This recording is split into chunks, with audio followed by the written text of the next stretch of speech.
Hey everyone, welcome to my monthly Q&A. Thank you for joining me. I really appreciate all those who participated and sent me your questions. I hope you've been well, and I'm excited to answer some of these questions. So let's get started. So the first question is, when will the market go down? So I usually begin these monthly Q&As talking to you about my perspective on where the market is, and that's exactly what this question is indicating. And the truth of the matter is that the market has been such a roller coaster. I think just this whole entire year has been pretty much a roller coaster.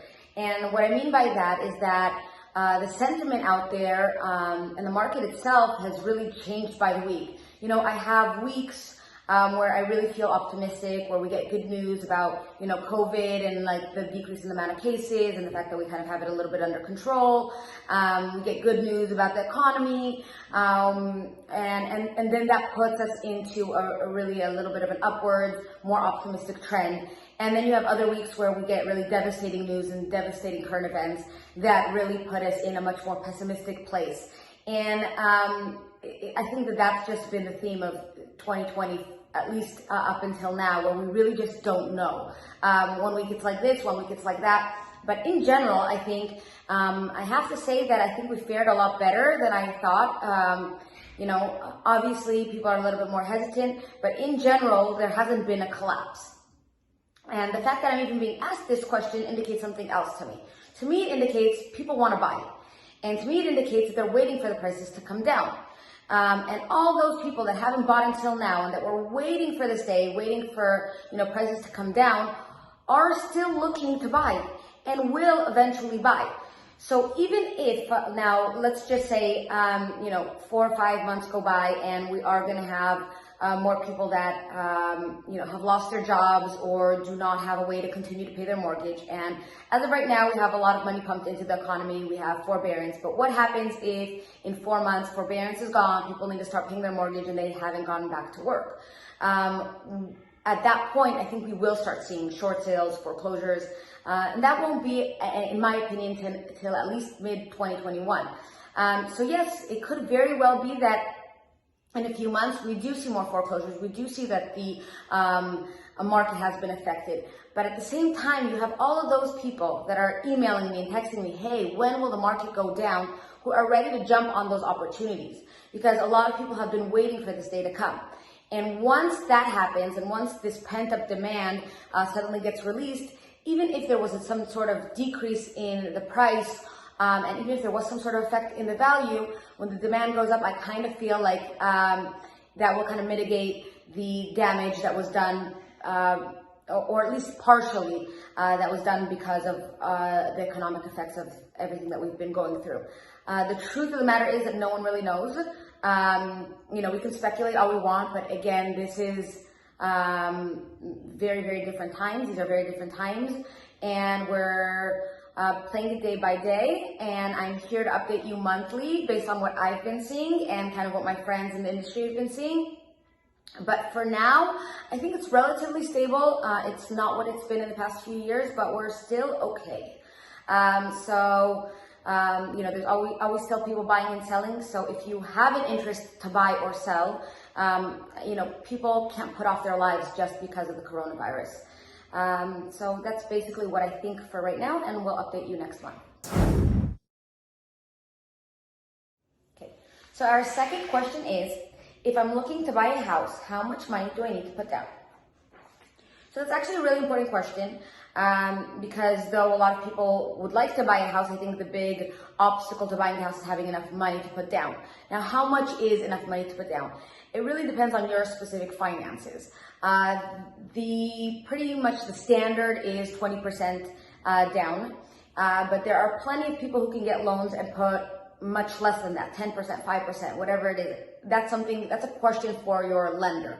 However, what I can tell you is that the more money that you put down, so if you're putting at least 20% down or more than that, then the lower your mortgage is going to be. Not only that, if you put less than 20% down, then you have to pay mortgage insurance. And that's a few $100s a month, around $300-400 a month, which is basically just insurance on your mortgage. It does not go towards your principal. It's money that is essentially being thrown away. So if you can put the 20% down, that's my recommendation. But obviously, if you can't put that money down, there are still really great programs that allow you to buy with less money down.